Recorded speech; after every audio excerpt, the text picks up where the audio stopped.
in D.C. because the bill could have a big impact on their lives. NBC 7 political reporter Joey Safchek explains how.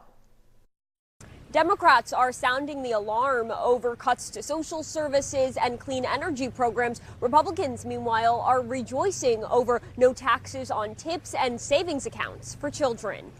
The San Diego Food Bank is proudly apolitical, but is taking a stand against the changes to SNAP, the food stamp program, in the president's so-called Big Beautiful Bill. Our numbers are not going down. If anything, they're going up.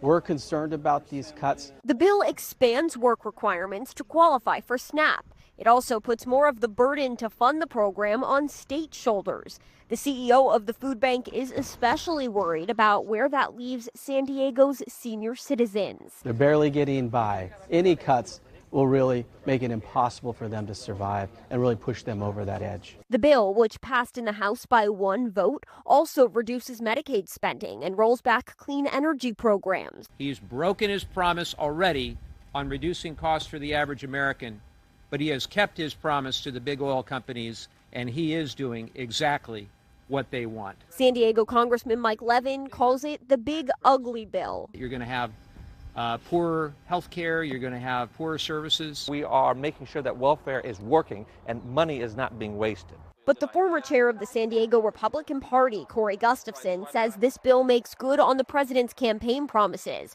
It increases border security funding and sets up savings accounts for kids. You're going to have every single child born in America having $1,000 added to a Trump savings account by the federal government to start them up for opportunity for the rest of their lives. At the food bank, where their plate is already full, the focus is on making sure they have the resources to keep food on the table. Anytime federal cuts are deployed out throughout the country, historically food banks have seen our lines increase.